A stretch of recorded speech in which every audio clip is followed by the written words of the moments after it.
Video tersebut menunjukkan berkaitan perpaduan kaum yang sangat berkait rapat dengan tajuk saya pada hari ini, iaitu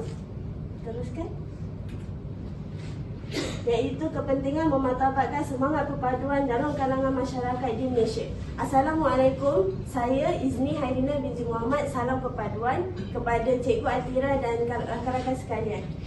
Seterusnya, saya akan menerangkan lebih lanjut berkaitan sumber bahan yang saya pilih, iaitu sebuah tesis yang bertajuk Analisis Konsep Perpaduan dalam novel terpilih Abdullah Hussein yang ditulis oleh Rosli B. Ibrahim dan diterbitkan pada tahun 2016 oleh Universiti Pendidikan Sultan Idris. Seterusnya,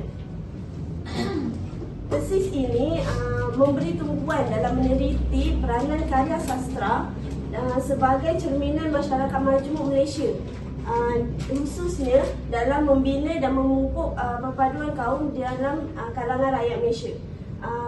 Seterusnya, tesis ini menerangkan peranan sebuah karya sastra itu sebagai medium sosial yang mencerminkan realiti kehidupan dan realiti kehidupan masyarakat dan nilai kemanusiaan sejagat yang perlu ada dalam diri setiap individu dan yang akan membawa kepada peningkatan ekonomi dan juga semangat perpaduan.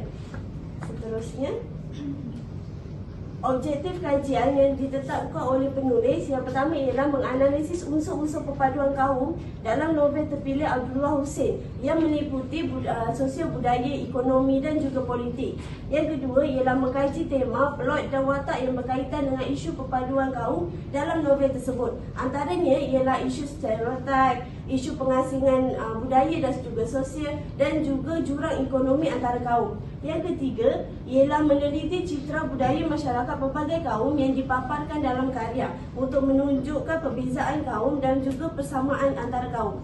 Seterusnya,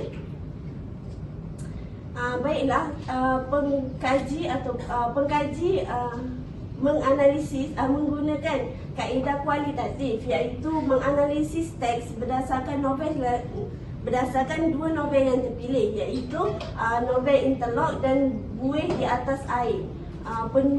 Pengkaji juga mengaplikasikan teori cerminan masyarakat Lucas bagi menilai hubungan antara karya sastra dan realiti sosial masyarakat majmuk yang berfokuskan kepada tema, plot, watak dan juga latar belakang sosio budaya, ekonomi dan juga politik antara kaum. Seterusnya, baiklah, daripada kajian tersebut penulis mendapati bahawa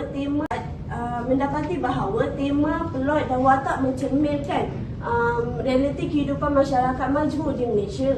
Yang kedua, kajian ini mendapati bahawa novel-novel yang dikaji menunjukkan unsur-unsur perpaduan kaum melalui nilai kerjasama, toleransi dan juga saling kebergantungan antara satu kaum itu.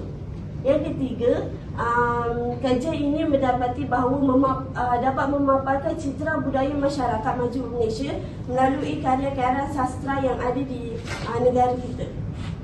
Seterusnya, baiklah, kesimpulannya dapat kita tahu melalui kajian ini karya-karya sastra Abdullah Hussein ini seperti dua novel tersebut dapat berfungsi sebagai medium penting dalam memupuk kefahaman dan perpaduan kaum di Malaysia. Seterusnya, karya-karya sastra yang ada di Malaysia, bukan sahaja karya Abdullah Hussein ini, berpotensi untuk menjadi sebagai bahan rujukan pendidikan di institusi-institusi pendidikan supaya dapat memupuk nilai perpaduan sejak daripada bangku sekolah lagi. Baiklah, saya akhiri dengan serangkap pantun. Pergi ke taman memetik melo putih harum baunya. Izinkan saya mengakhiri tutur. Moga ikatan perpaduan teguh selamanya. Sekian. Soalan saya berkaitan dengan teori aplikasi Lucas. Boleh terangkan apa teori cerminan masyarakat Lucas? Okey, teori, terima kasih Puan sebab bertanyakan soalan itu. Baiklah, teori cerminan masyarakat lukas ini adalah menilai cerminan masyarakat ataupun apa itu kehidupan sesuatu masyarakat itu yang pelbagai kaum yang digunakan oleh penulis dalam karya sastra itu. Sebab dalam kedua-dua novel itu dia menceritakan isu-isu perpaduan antara kaum. Seperti novel Interlock tu dia mengutarakan mempunyai isu jurang ekonomi. Jadinya penulis tu menggunakan teori itu untuk menganalisis isu-isu perpaduan dan cara mengatasinya. Okey, baik. Terima kasih.